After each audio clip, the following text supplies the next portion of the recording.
Doctor Reimberto Pichardo Juan, presidente de la Asociación de Ciudadanos contra la Corrupción, C3, aquí con ustedes de nuevo. Les recuerdo que nuestro contenido se transmite por Teleradio América y Teleradio América 2, canales 79, 12 y 45, lunes, martes, viernes, sábado. También luego se sube a nuestra plataforma, a nuestro canal de YouTube, Ciudadanos contra la Corrupción C3, donde, bueno, lo tendrán ahí para verlo más al paso si no tuvieron tiempo de verlo. Le pedimos a aquellas personas que ven nuestro contenido y no se han suscrito que se suscriban, y a aquellos que se suscribieron les agradecemos su fidelidad y la ayuda que nos han dado a continuar creciendo, continuar trayéndole este tipo de contenido para que estén informados de lo que sucede en nuestro país. Y muy importante, las actuaciones que se hacen en perjuicio de nosotros, el pueblo dominicano. Señores, vamos a darle continuidad. Esta es la segunda parte de la entrevista que iniciamos y vamos a continuar con el licenciado Pelegrín Castillo sobre las causales, los motivos, los orígenes y la continuidad en la idea de una solución dominicana al problema haitiano. Pues le cedemos la palabra y les recuerdo que nos quedamos en la repatriación que hizo Joaquín Balaguer de más o menos 40,000 indocumentados haitianos hacia la frontera. Bueno, de nuevo, muchas gracias por la invitación y la oportunidad de continuar profundizando en esta historia que el pueblo dominicano debe conocer. Los dominicanos deben conocer, deben dominar, porque se trata del mayor desafío con mucho de la nación dominicana desde su fundación. Y ayer, cuando hacíamos el primer programa, hablando de cómo hemos llegado a esta especie de entrampamiento, donde República Dominicana empezó a jugar el rol de Estado pivote, Estado tapón, zona de amortiguamiento, buffering de la crisis haitiana, nos quedamos con un episodio que fue muy importante, que les reveló al país las dimensiones internacionales de la crisis. Ese episodio empezó, repito, es bueno hacer la recapitulación, cuando asciende al poder el presidente Jean-Bertrand Aristide. Haití había salido de la dictadura de Duvalier, de los Duvalier, en el año 1986. En el año 1987 se había dado una nueva constitución muy compleja, muy difícil de manejar para una nación que estaba saliendo de una dictadura. Pero esa fue su decisión. Después empezaron una serie de gobiernos militares, civiles, y finalmente se va a la elección donde se elige al sacerdote salesiano retirado, que había colgado los hábitos, Jean-Bertrand Aristide, que se había educado en República Dominicana. Y Jean-Bertrand Aristide gana abrumadoramente esa elección,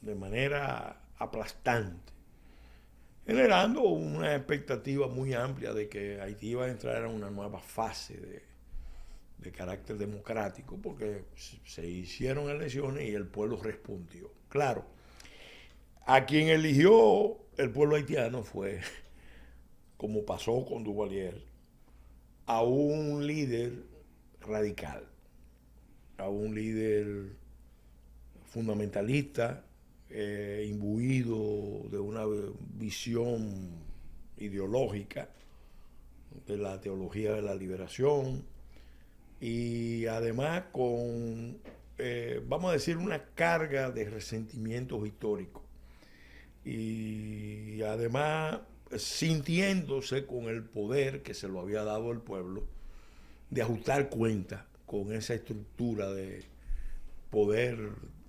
totalitario que significó la dictadura de los Duvalier. Duvalier gobernó desde 1957 a 1900, con su hijo, a 1986, es decir, 29 años. Pero implantó un régimen dictatorial que descansaba menos en el ejército, más en los voluntarios para la seguridad nacional, que eran los Tontón Macut, y sobre todo, algo que nunca se había visto en el continente, en el poder religioso, porque el presidente terminó convertido en el gran Ogún de Haití. Una cosa bien dramática. Haití, desde sus inicios, tenía esa lucha de afirmar el vudú como rasgo de identidad nacional. Una buena parte de los líderes históricos de Haití no querían, pero a la larga el vudú se fue afirmando, y una revolución negrista como la encabezada por el presidente Duvalier necesariamente tenía que exaltar el valor de la raza como rasgo distintivo, la negritud, el valor del creol y el valor del vudú. Y ahí, con Duvalier, el vudú pasó a ser virtualmente una religión de Estado, y el jefe de Estado, en cierta manera, era, en los hechos, el gran Ogún, porque todos los sacerdotes vudú, de alguna manera, estaban subordinados, y él ejercía una gran sugestión sobre todos sus seguidores, con la idea de que él tenía poderes extraordinarios. E incluso llama la atención, hay un episodio que revela eso, cuando matan al presidente Kennedy. El presidente Kennedy había tratado de derrocar a Duvalier varias veces. Cuando matan al presidente Kennedy, él le recordó a sus seguidores de que él había sido el que había hecho el trabajo con los poderes especiales convocados, conjurados, para eliminar al presidente norteamericano. Fíjense, porque eso es bueno tenerlo presente para entender ciertas dimensiones de la realidad y de la política haitiana. Bueno, se entendía que al venir un sacerdote formado en República Dominicana, salesiano, aunque tuviera problemas con la iglesia. Déjame hacerte una pausa. Tú sabes que esa maniobra la utiliza o se utilizó para el origen de los líderes dictatoriales de Corea del Norte. Una especie de parto divino, nacimiento divino. Sí. O sea que nosotros lo vemos muy Haití, sin darnos cuenta de que ese tipo de superstición, y yo diría que de sugestión a nivel de personas que quieren perpetuarse en el poder, no es única y exclusiva de Haití. No, aparece en muchos otros contextos. Pero mira, en el caso de Aristides se daba el fenómeno que lo han analizado los expertos, el fenómeno típicamente mesiánico, de un pueblo que sufre mucho, llega a situaciones muy difíciles, y aparece un líder providencial que además maneja un discurso redentorista, pero al mismo tiempo es un discurso rupturista que no tiene presente que, así como tiene una legitimidad de origen, tiene que tener una legitimidad de ejercicio. Entonces él se dedica a desmontar la estructura anterior, que todavía estaba ahí, y empiezan las persecuciones contra los adversarios, los asesinatos de líderes políticos, y sobre todo las persecuciones de los ex miembros de los Tontón Macut. Las confrontaciones se fueron escalando tanto que incluso hasta la nunciatura, porque él llegó a chocar con su iglesia.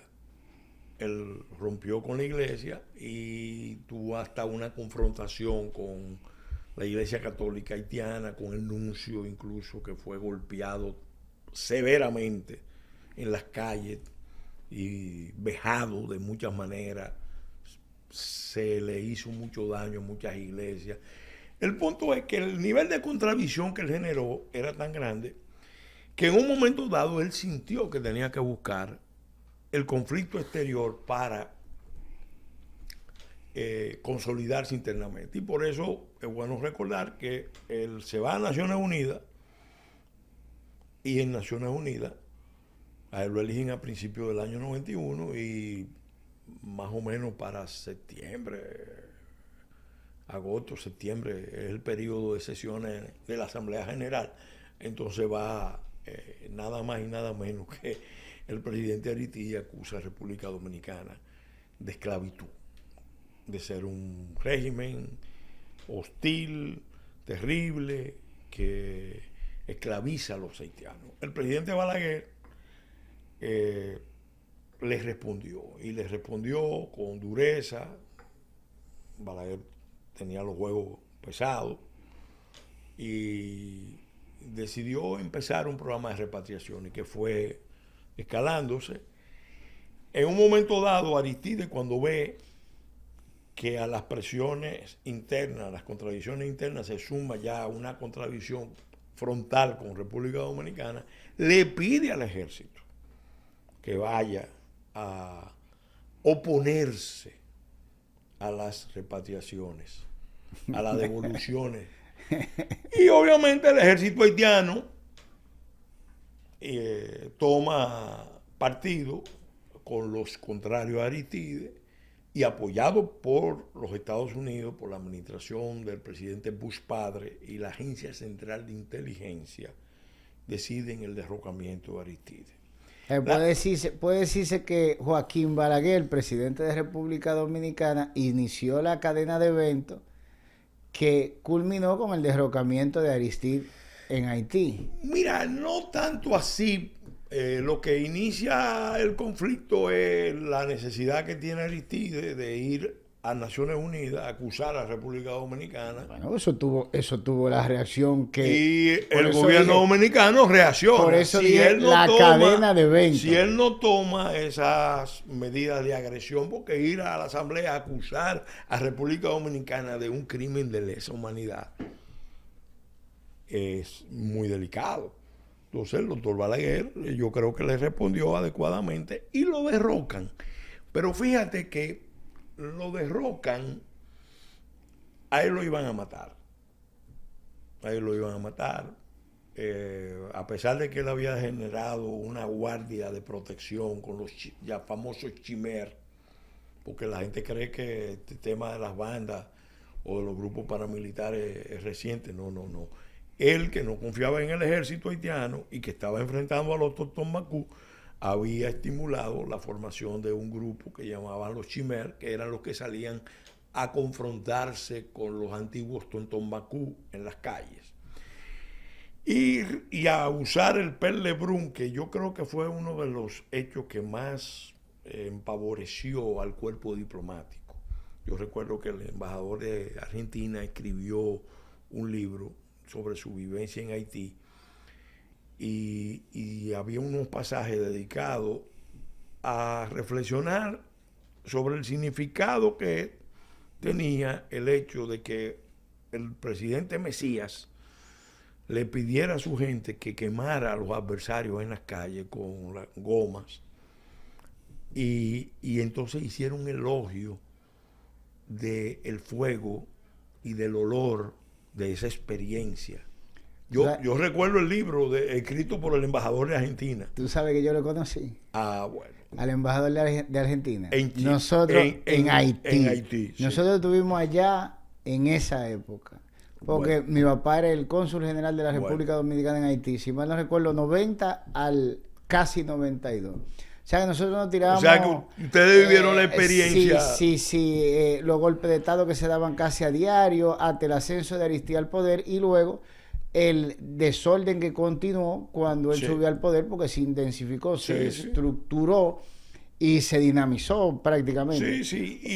Y esa confrontación fue terrible. lo iban a ejecutar, pero lo protegió la mano poderosa del presidente Carlos Andrés Pérez, que intervino ante los norteamericanos y ante los políticos haitianos contrarios para que le preservaran la vida, y él se lo lleva para Venezuela. Y no lo devolvió. No, oye la historia, porque él se va a finales del 91. ¿Qué pasa? Para que tú veas cómo se conecta la historia de este continente con otros escenarios remotos, en este caso con escenarios como el africano. El presidente Bush, en Día de Acción de Gracia, había dispuesto el envío de tropas norteamericanas a Somalia para apoyar una operación de Naciones Unidas. La caída del halcón negro. Y el general Farraidi, que había sido un general que se había alineado con los rusos, tenía tropas, tenía armas, tenía recursos como... Logística. Sí, sí. Enfrentó eso. Y en Mogadiscio se da esa batalla que se hace famosa con la película La caída del halcón negro. Bueno, cuando entran las tropas, entran a un terreno donde ellos no tenían mucha información. Porque es que no hay forma de tener información no, ahí. A la estación de la CIA, cuando cae la Unión Soviética, la retiran. Y ellos tenían 2 años sin información en el terreno. Entonces, ¿qué pasa? Mandan tropas y no saben realmente a qué se van a enfrentar. Y ahí viene ese desenlace. Ellos entran el Día de Acción de Gracia, y cuando gana Clinton las elecciones ese mismo año, resulta que Clinton mantiene las tropas, pero es a Clinton que le toca vivir la experiencia de la caída del halcón negro. Y cuando mueren 18 soldados y sus cuerpos son despedazados en Mogadiscio, eso frente a la televisión norteamericana se produce una reacción de terror, pánico y un llamado a salir de ahí, porque la pregunta era: ¿qué hace Estados Unidos metido en Somalia, en Mogadiscio? ¿Qué pasa? Ellos hicieron prácticamente la misma maniobra que los vietnamitas con la embajada norteamericana en Vietnam. Óyeme, fue tan terrible lo que pasó ahí, que produjo una fisura en las relaciones de Casablanca con la CIA. Entonces, cuando Clinton llega, Clinton empieza a recibir el reclamo de una alianza que se había tejido en la década de los 60, 70. Yo tenía una confusión porque por muchos años creí que esa alianza se había trabado cuando Aristide fue a Washington, y un diplomático venezolano muy importante que conocía todas las interioridades me dijo: no, tú estás equivocado. Es que esa alianza existía desde la década de los 60, porque cuando los haitianos ven que se consolida la dictadura de Duvalier, muchos de los haitianos salieron a los Estados Unidos y hicieron una alianza con el caucus afroamericano, con el movimiento de los derechos civiles y con los sectores liberales del Partido Demócrata, encabezados por los Kennedy en ese momento.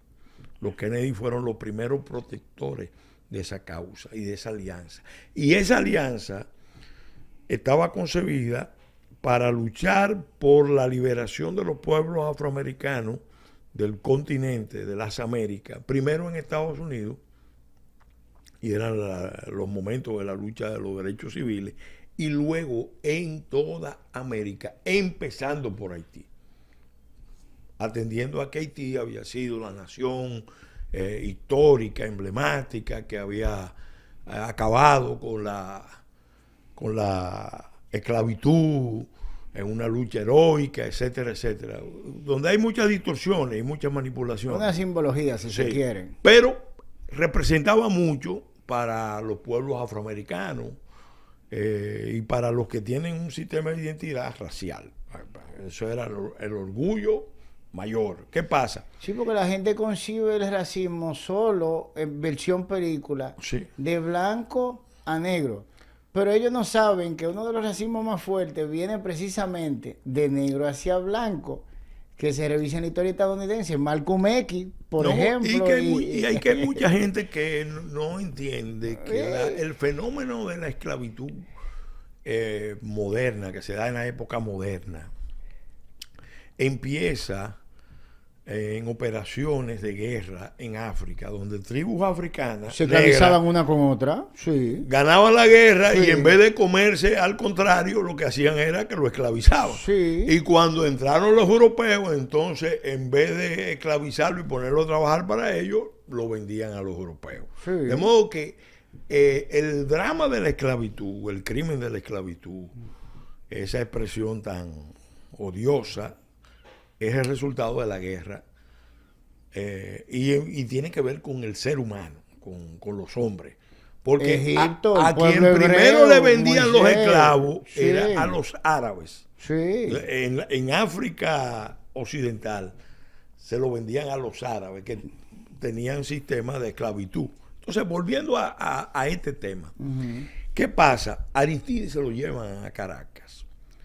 Ahí se produce un hecho que tiene muchas repercusiones en muchas de las cosas que han pasado. Y es que el 4 de febrero de 1992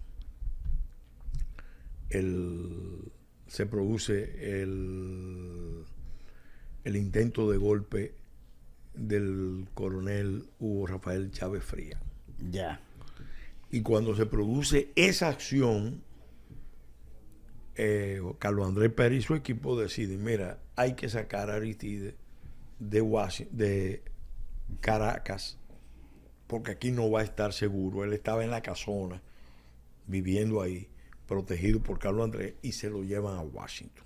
Allá lo recibe Clinton, y ahí es que se articula el movimiento para reponer a Aristides. ¿Qué pasa? Clinton parte de la idea, influido por el caucus afroamericano, los Kennedy, el senador Kennedy jugó un papel en eso, y la diáspora haitiana, parte de la idea de que él fue derrocado por el racismo de los Bush, por el racismo de los republicanos, y que el deber de Estados Unidos, y fue un reclamo de ese movimiento, era restaurar la democracia en Haití, reponiendo en el poder a Aristides. Y ahí viene un choque entre Casa Blanca y CIA, que ya no tenían buenas relaciones por lo que había pasado en Somalia. Entonces, la CIA se niega a participar. Incluso los estudios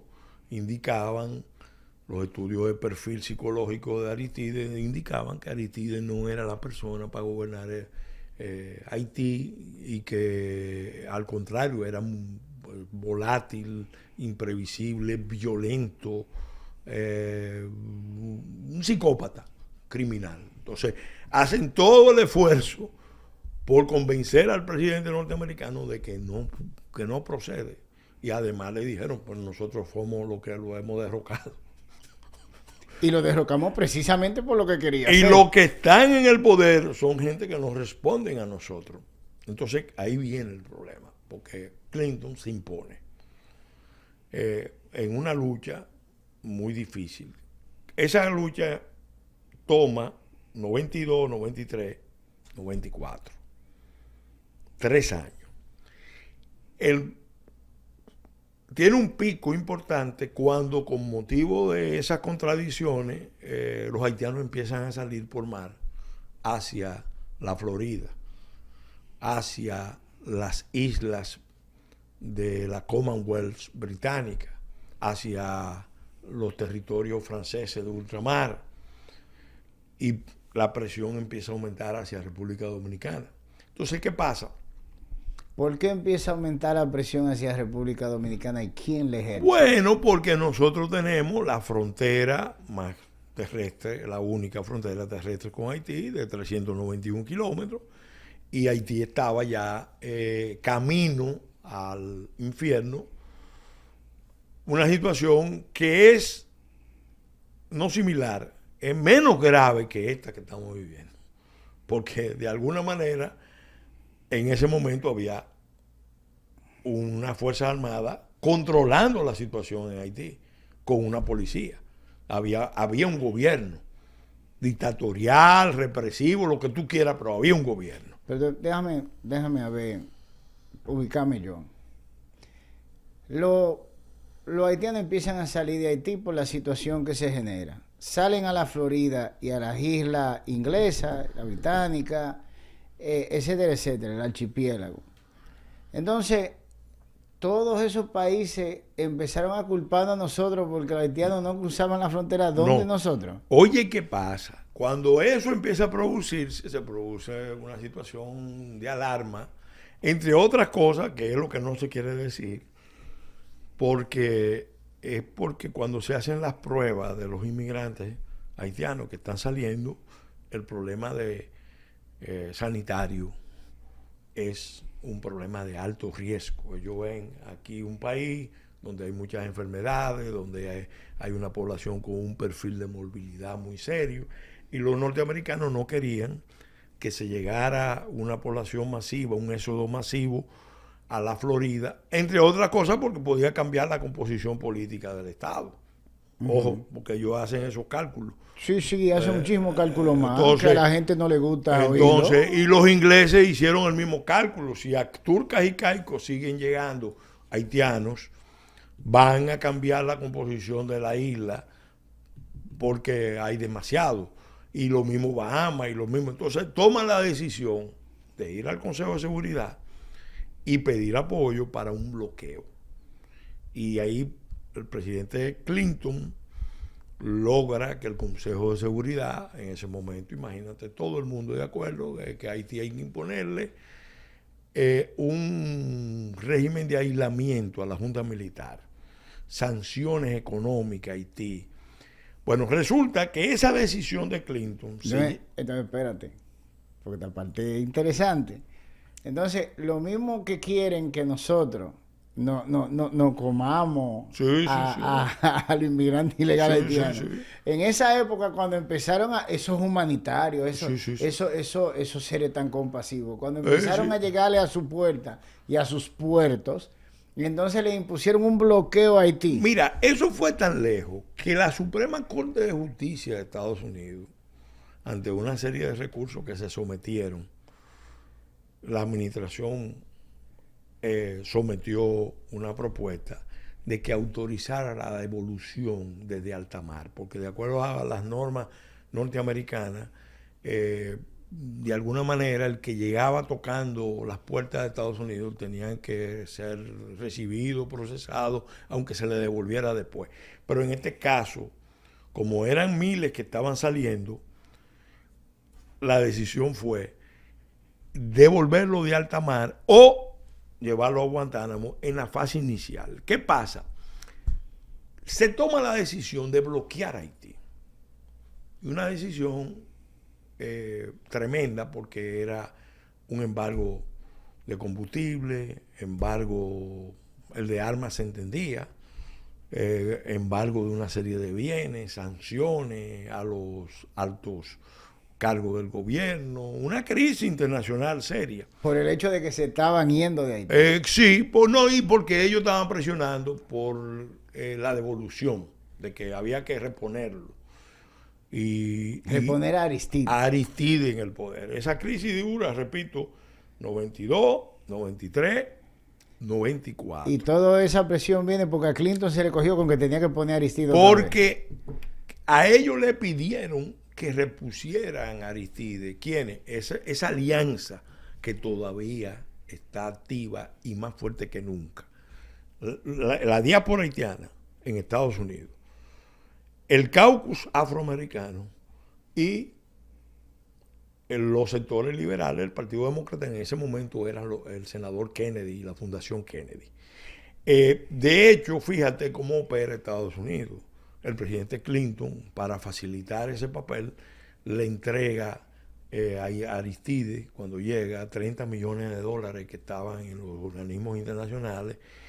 E inmediatamente Aristide consigue una relación ahí con una abogada norteamericana que creo que es de ascendencia haitiana, y empiezan a manejar los 30 millones orientados por esa visión en un lobby que hay que pagar en Estados Unidos para convencer a todos los poderes para que el Congreso no se oponga a la idea de la operación que se montó de fuerza militar para ir a llevar a Aristide. Pero mientras tanto el tema se había llevado al Consejo de Seguridad. Entonces al país más pobre del hemisferio, el que tenía la situación de más vulnerabilidad, le pusieron el embargo más extremo. Y fíjate, en ese periodo Haití perdió lo que tenía de desarrollo de zona franca, se fue. Buena parte de la cubierta forestal que quedaba, con motivo de la crisis, porque no llegaba combustible, no llegaba... Le hicieron carbón. Lo hicieron carbón.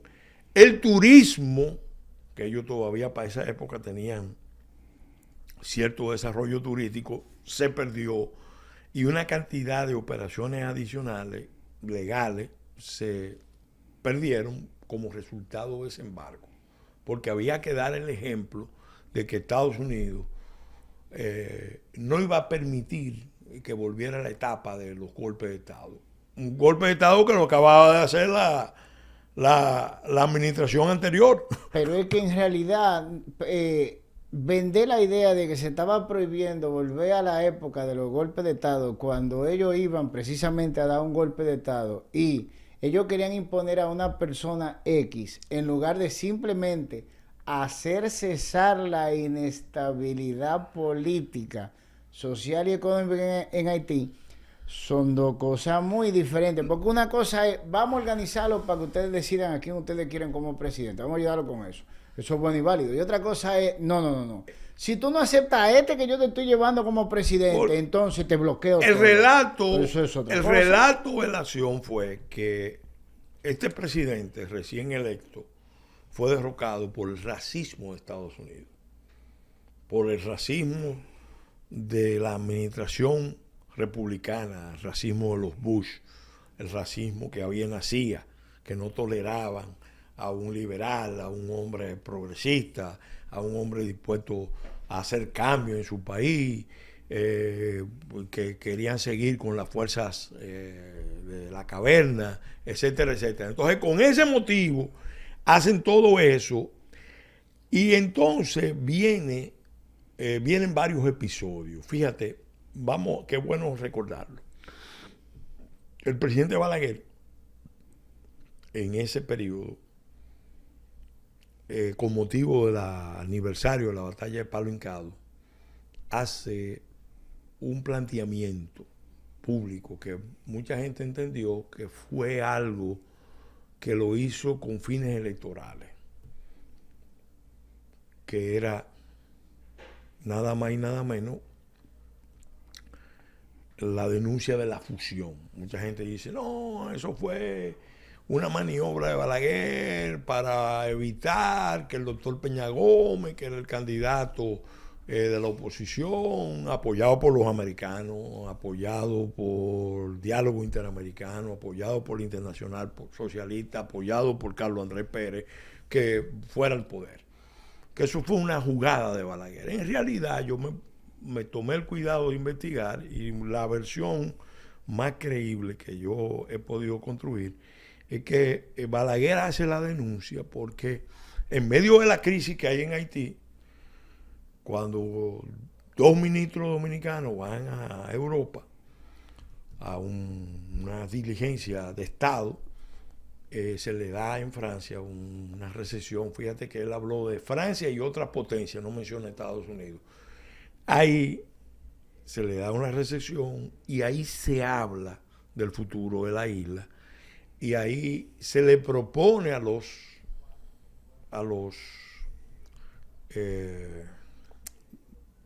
ministros dominicanos, los secretarios de Estado eran,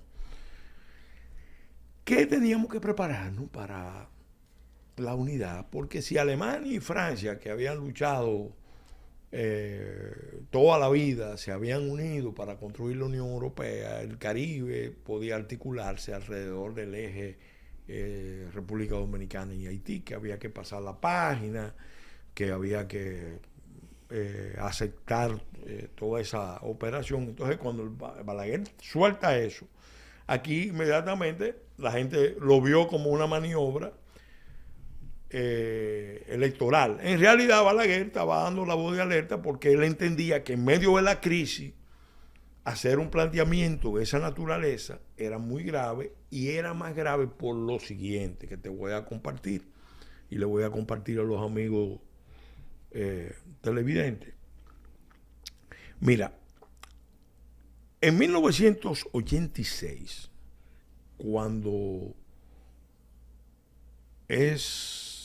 sale del poder por movilizaciones populares el presidente Jean-Claude Duvalier, se produce un escenario de prevención en República Dominicana.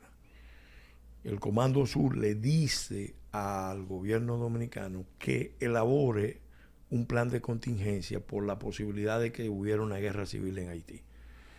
Y si venía una guerra civil en Haití, lo correcto era tener un plan para abrir campamentos y recibir en República Dominicana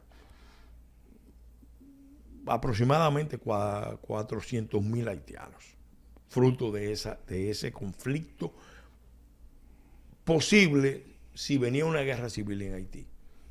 Esa guerra civil no llegó, pero llegó el escenario de conflicto cuando se pone el bloqueo a Haití. Se compromete a República Dominicana a aplicar el bloqueo, y entonces ahí viene algo que fue lo que terminó de disparar las alertas.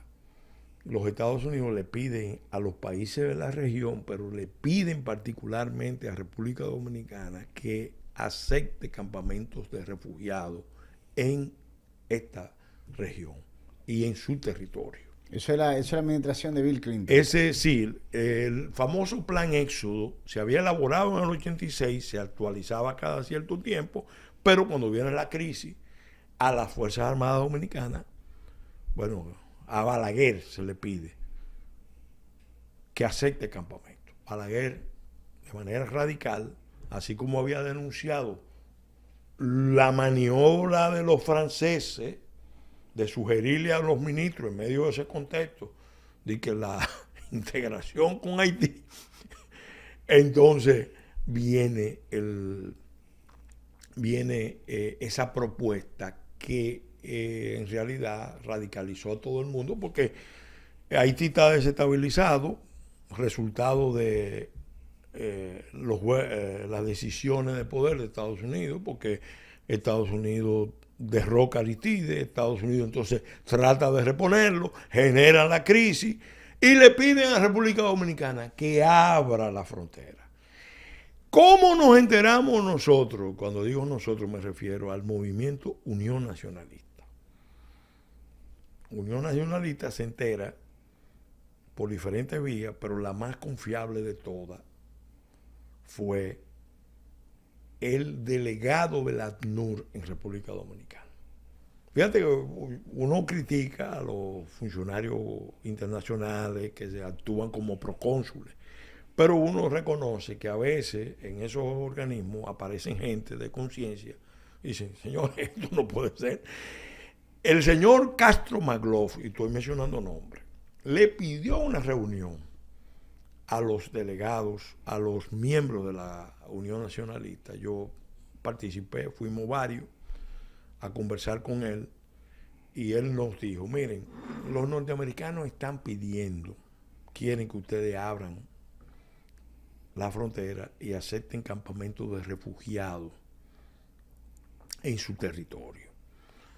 Y yo, que quiero mucho este país, y sé que ustedes han luchado mucho por tener su país, avanzar, le digo que no acepten esas presiones. hay presiones sobre el gobierno. Obviamente también habíamos recibido la misma información a través del propio gobierno del doctor Balaguer, nos llegó por diferentes vías, para que hubiera un movimiento de rechazo popular nacional a eso. Y Unión Nacionalista y La Fuerza y otros más nos ponemos al frente y hacemos unas campañas de denuncia y nos oponemos. Incluso se manda una carta al Consejo de Seguridad, que tú coges la carta que se mandó al Consejo de Seguridad ahora, firmada por la cúpula empresarial, eclesiástica e intelectual del país, y tú ves, compara la crisis de entonces con la crisis actual, tú dices, Dios mío, qué cambio se ha producido. Porque en ese momento, esa carta firmada por 40, 50 líderes de sectores del país, era una advertencia muy seria al Consejo de Seguridad y a los Estados Unidos, de que no podían seguir forzando la apertura de campamentos ni que la crisis de Haití se resolviera aquí. ¿Cómo yo confirmo aún más la crisis?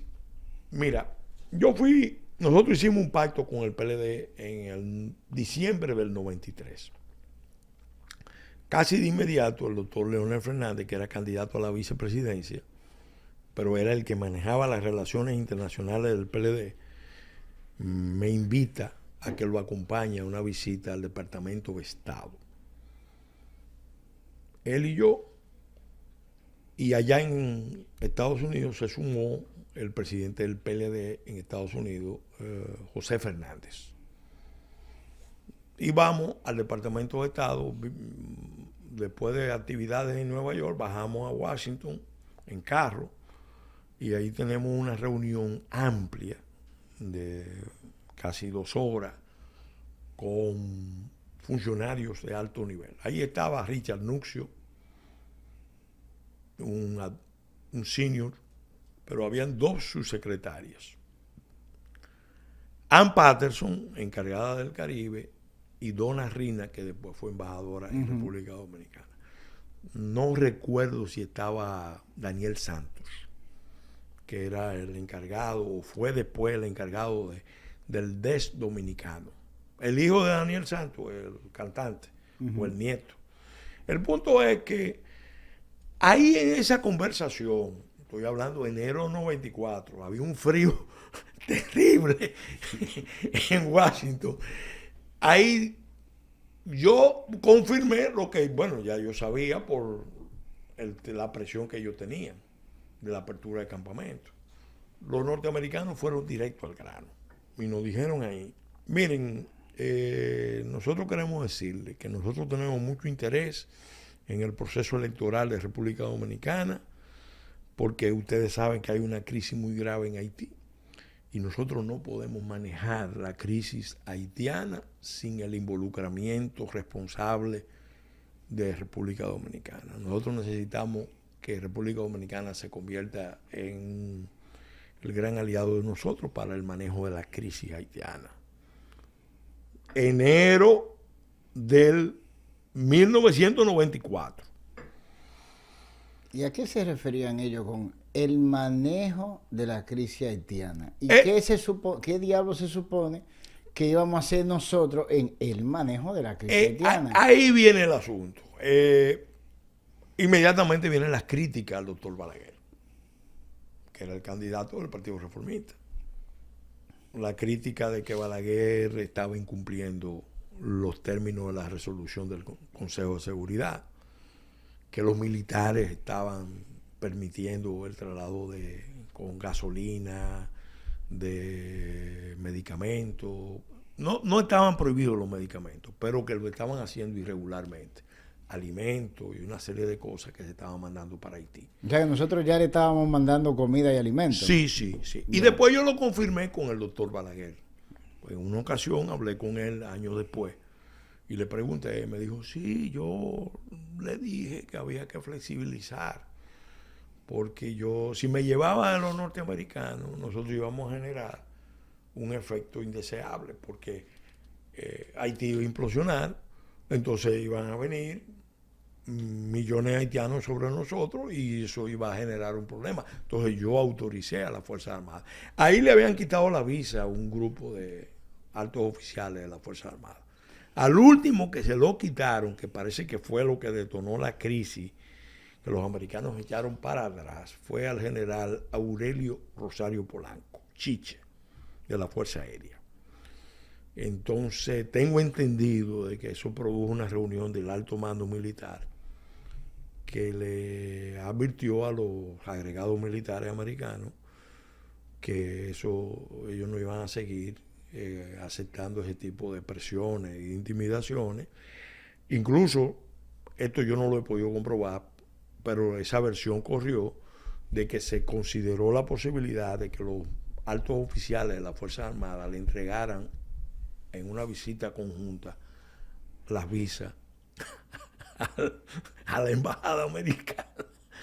Y que ahí es que los americanos dicen, aguántense, no sigamos presionando porque vamos a generar un problema con estos guardias dominicanos y con el gobierno dominicano. Ya el problema estaba planteado. Ellos estaban enfocados en que Balaguer era un obstáculo para el manejo de la crisis haitiana.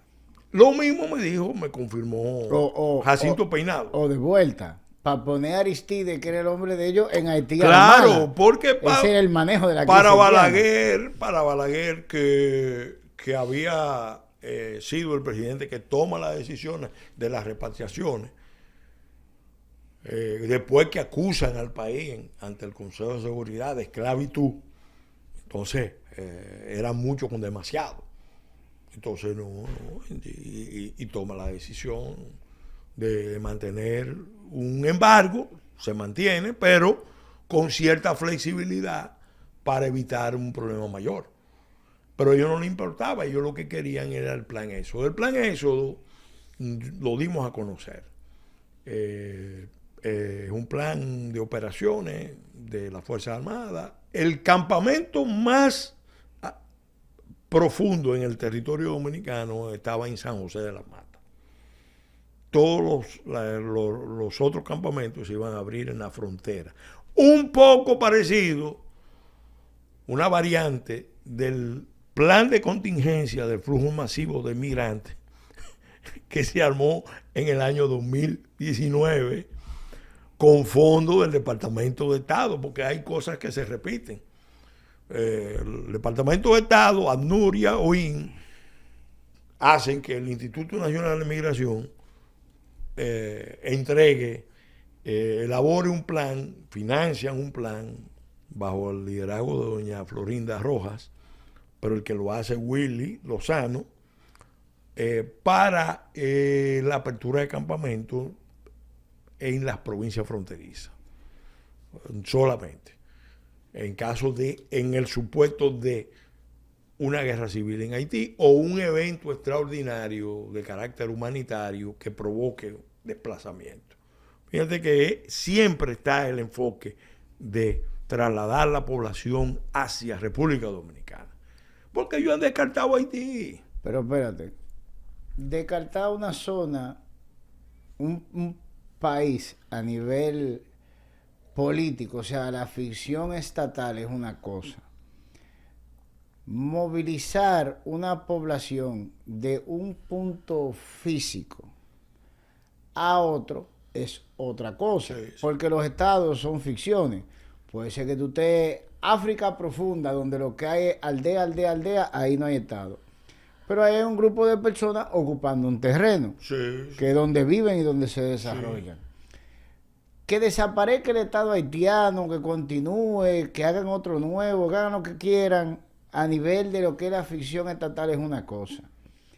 Pero la obsesión con la movilización geográfica es otra. Es otra. Entonces, te pregunto, ¿ustedes han investigado por qué esa obsesión con esa movilización geográfica? Mira, yo he investigado y estoy convencido de que esa alianza, la diáspora haitiana, que es poderosa, pero muy poderosa. Oye, son los más ricos de aquí, los empresarios No, haitianos. Tienen más en Estados cuarto de aquí. Unidos, Sí, en sí. Estados Unidos. Gilbert Villo, En hemos Estados hecho Unidos, muchísimo trabajo de él. porque Gilbert Villo y los otros Sí, que es un grupo son económico. los blancs, Sí. son los ricos. Los haitianos no los ven como haitianos. Al contrario, ellos entienden que estos son unos extranjeros que se han aprovechado del pueblo haitiano, que han apoyado siempre la dictadura, los golpes de Estado, los regímenes represivos. Ellos entienden que ese es el enemigo, esa diáspora que está en Estados Unidos. Claro, ahora ellos tienen aliados poderosos. Lo tuvieron ahí en esa crisis del 94 y ahora lo tienen más. ¿Cuál es el aliado poderoso? El Partido Demócrata, con sus sectores, el caucus afroamericano, y los radicales del Partido Demócrata, porque ellos tienen una visión racialista y han comprado el relato. Sí, pero voy. Tú preguntas por qué. Espérate. Han comprado Sí. el relato. Ok, racial, perfecto. De que- Nada de eso tiene que ver con desplazamiento geográfico. No, espérate. Sí, no.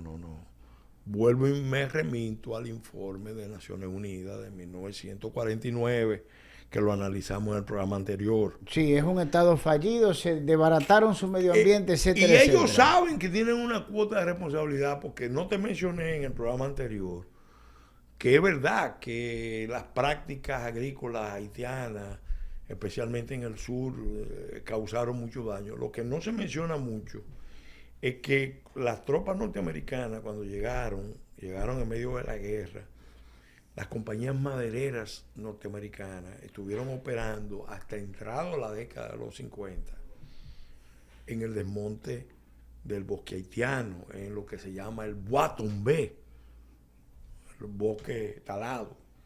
Y ellos saben el problema que se generó ahí. Ahora, ¿qué están buscando? Bueno, quizás tranquilizar su conciencia. Vamos a buscarle una tierra prometida. Porque La de nosotros. La de nosotros. Ellos generaron un problema.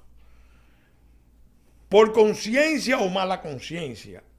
O porque compraron el relato de que República Dominicana en realidad fue una especie de mutilación a la revolución, a la gran revolución haitiana que las potencias le infligieron con la independencia de la República Dominicana.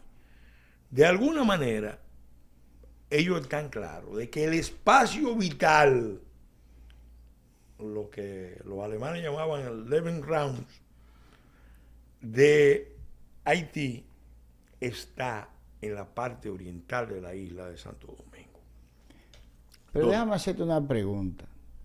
¿No fueron los gringos que en Nevada, en el medio del desierto de Nevada, hicieron Las Vegas. Las Vegas, Sí. toda una metrópoli multimillonaria, sí, uno de los estados más ricos de Estados Unidos, una de las ciudades más modernas, más pujantes, etcétera, etcétera? Eso no es un desierto. Sí.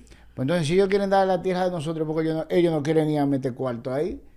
Porque arquitectura, desarrollo en sitios más agrestes del globo terráqueo la han hecho empresarios norteamericanos. Mira, es que hay una mezcla de elementos. Hay que entender un poco la ideología de estas corrientes, porque cuando hablamos de los gringos hablamos de mucha gente. Pero oye, fíjate que yo te mencionaba, la esto. CIA tenía un enfoque totalmente divergente del enfoque de Casablanca. Oye, el tiempo en esta se nos acabó. Así que quedas invitado para una tercera parte. Estamos perdiendo mucho vamos tiempo. a tener que hacer más parte, porque fíjate, estamos en la crisis. Óyeme, cuantas sean necesarias, pero esta historia el pueblo dominicano tiene que conocerla. Sí.